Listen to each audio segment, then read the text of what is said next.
The cough came at exactly the right moment. Not loud, not theatrical, just a single, dry, almost polite cough, the kind you'd hear in any crowded room on any ordinary evening. But this cough was different. This cough was worth £1 million. September 12, 2001.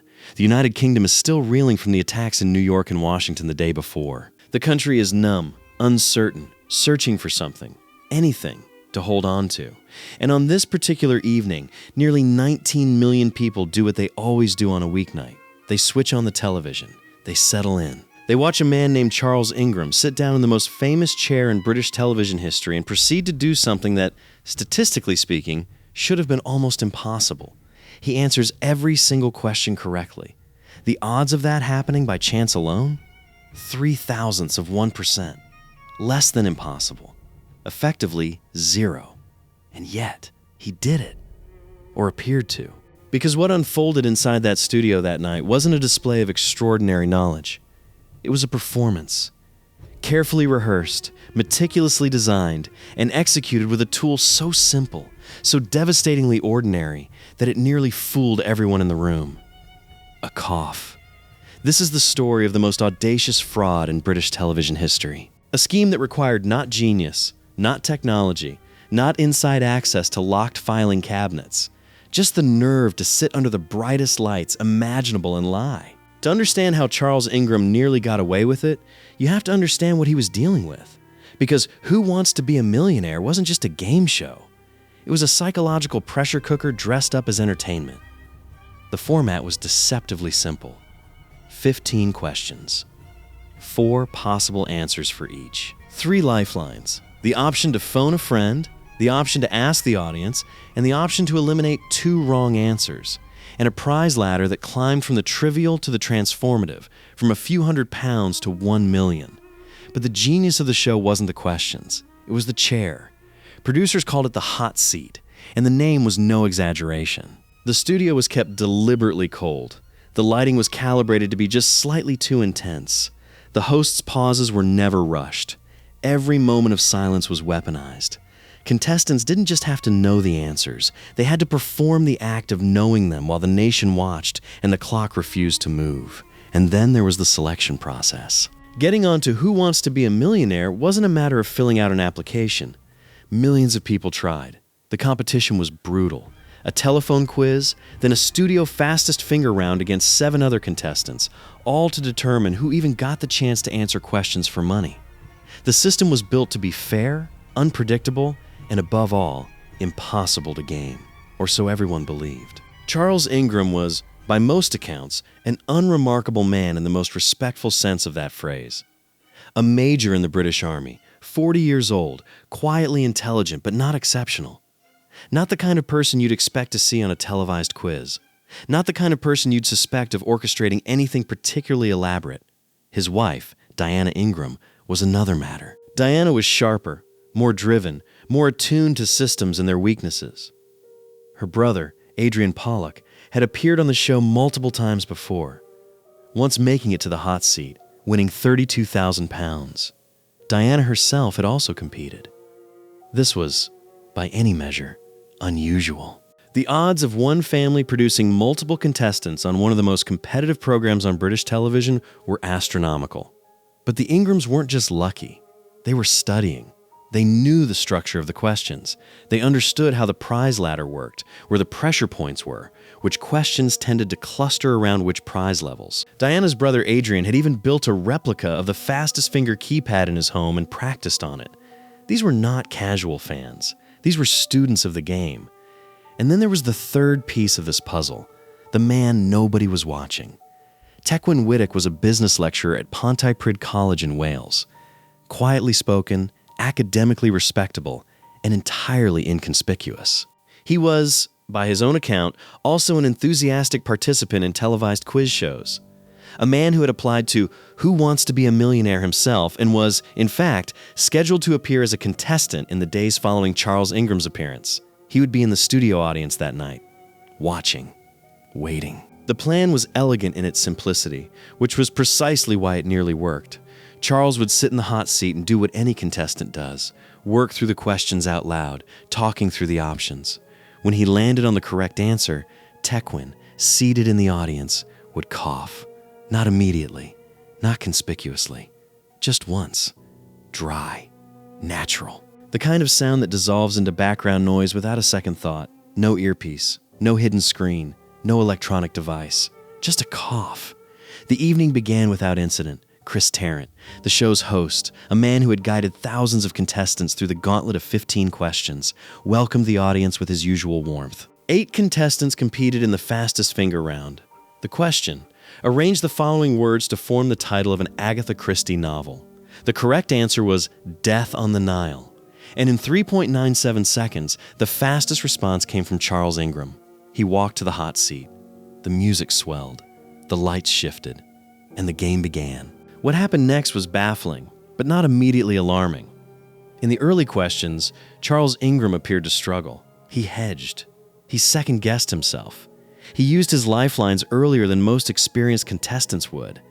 He changed his mind repeatedly, sometimes mid-sentence. Tarrant watched him with barely concealed bemusement. The audience watched with the collective anxiety that the show's producers had engineered so meticulously. But here's what nobody in the room fully registered in the moment. Charles wasn't actually struggling.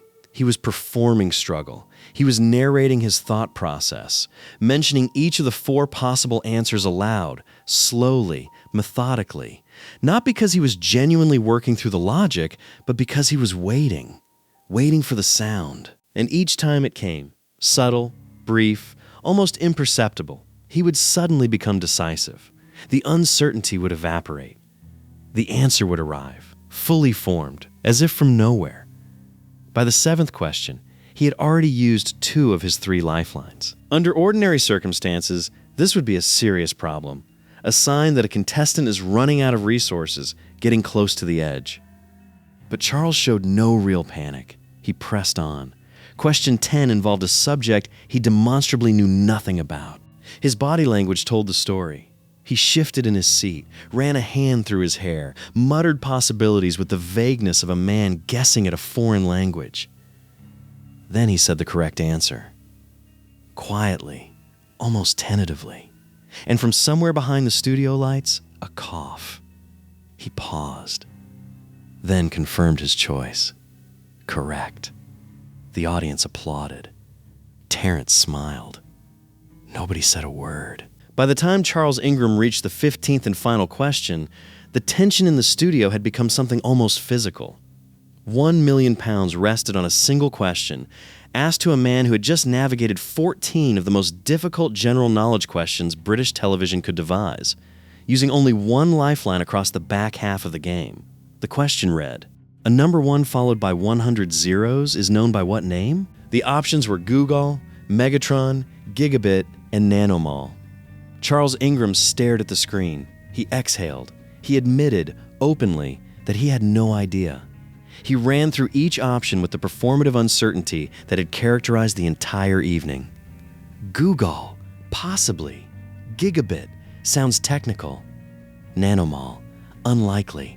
Megatron, that's a transformer. And then, from the darkness of the audience, 1 final cough. Charles straightened. He looked at the screen. He said the word Google with the quiet confidence of a man who has just been handed the answer by God. Chris Tarrant told him he just won £1 million. The studio erupted, but the check was never cashed. Something wasn't right. It wasn't a dramatic alarm, not a single moment of revelation. It was a feeling, the kind that experienced television professionals develop over years of watching human beings under pressure. Chris Tarrant had hosted hundreds of episodes. He had watched brilliant people freeze and mediocre people shine. He had seen every variety of contestant the British public could produce. But he had never seen anyone quite like Charles Ingram. The pattern of the performance was wrong. The hesitation was too uniform. The recoveries were too sudden. The confidence arrived not from within the contestant, but from some external signal that Tarrant couldn't quite name. That night, the production team began reviewing the recordings. What they found changed everything. The audio engineers isolated the soundtracks. They listened to each exchange between Tarrant and Ingram with the kind of forensic patience that courtrooms demand.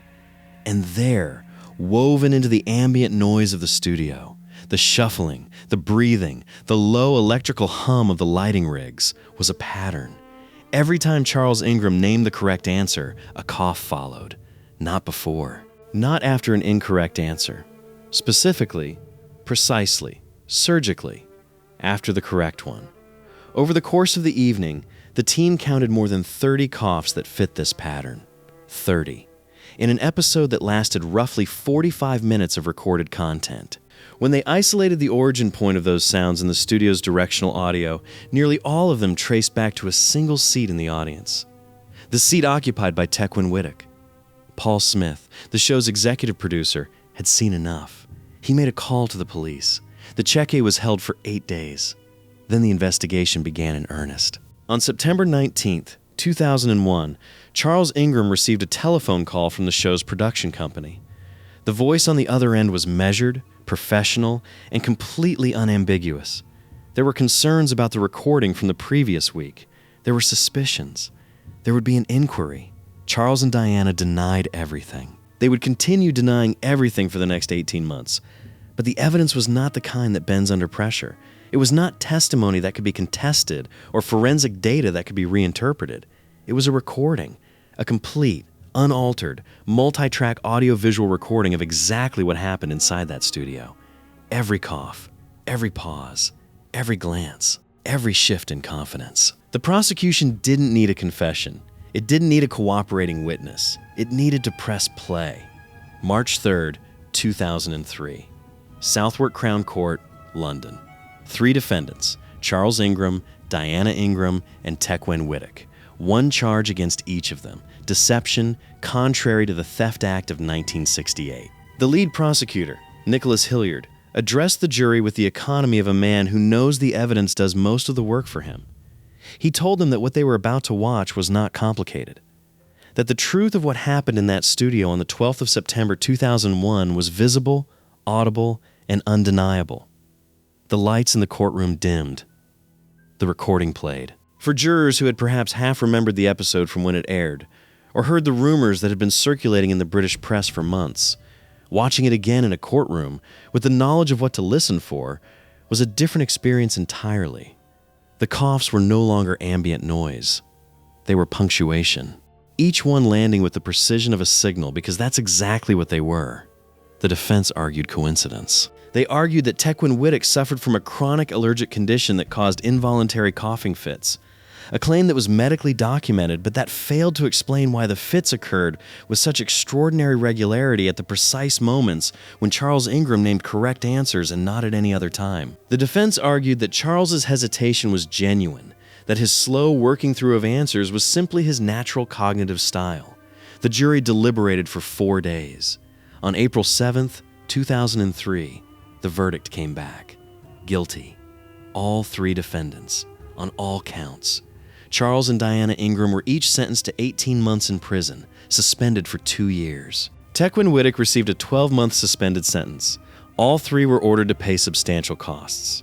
The Ingrams' portion of the financial penalty came to over £115,000. None of them went to prison that day. But in every other sense, the sentence was severe. The suspended jail time was only the beginning. The British press and the British public are not known for their restraint when it comes to a scandal of this magnitude. Charles Ingram's face appeared on the front page of virtually every national newspaper. His name became shorthand for a particular kind of audacity, the kind that treats other people's intelligence as an obstacle to be circumvented rather than a reality to be respected. The army dismissed him. A man who had built his adult life around rank, structure, and the identity that military service confers, stripped of it overnight. His career, his income, his sense of purpose, all of it removed in a single administrative decision. Without his salary, the debts accumulated quickly. The Ingrams eventually sold their home and relocated to a more modest property. The life they had imagined winning into permanent security had instead contracted to something smaller, harder, and far more public than they ever intended. Diana Ingram bore her own share of the consequences, not just the legal ones, but the slower, quieter erosion of a reputation that can never quite be rebuilt. Their children grew up with a family name that carried a story they had no part in creating, a story the internet would never let expire. Tecwen Whittock lost his position at the college. His academic career respectable and unremarkable in the best possible way, was over. In a field where intellectual credibility is everything, the association with a television fraud is not something a curriculum vitae survives. In the years that followed, Charles Ingram occasionally resurfaced. He appeared on reality programs, accepted the kind of television work that is offered to people whose primary value is the notoriety of their story. He spoke publicly about his conviction with the consistency of a man committed to a position. He never admitted guilt, not once. To every interviewer, every camera, every journalist who pressed the question, his answer remained unchanged. He was innocent. The coughs were coincidence.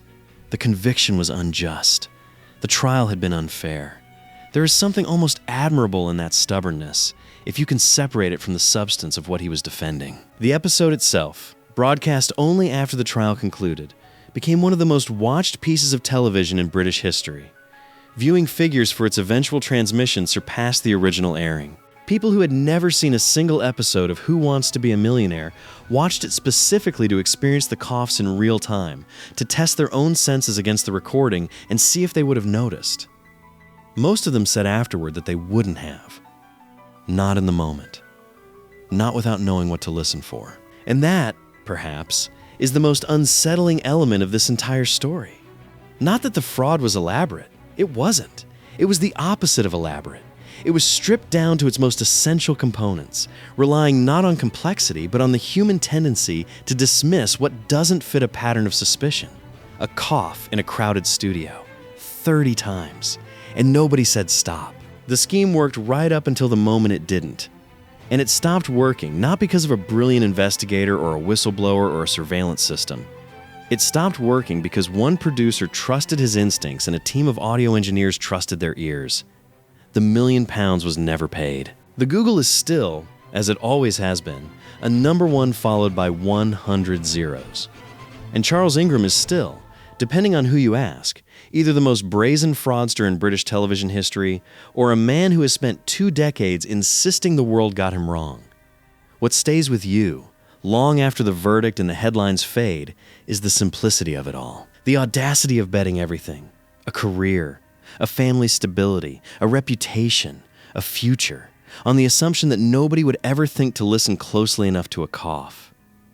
There's a version of this story where they almost get away with it, where the producer doesn't make the call, where the audio engineers don't isolate the track, where the cheque clears and the Ingrams become millionaires and Tecwen Whittock quietly fades back into obscurity.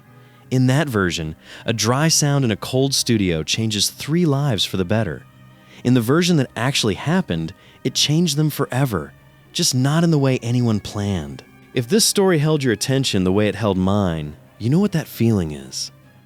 That particular combination of disbelief and fascination that only the most extraordinary true stories can produce. That's exactly what we chase here, every single time, on Behind the Enigma. Stories that feel too strange to be real, but are. Mysteries that ask more questions than they answer. Cases that remind you how strange and complicated and surprising human beings truly are. If you want more of that, we'd genuinely love to have you with us. Subscribe to Behind the Enigma, and we'll keep bringing you the stories that refuse to let you look away.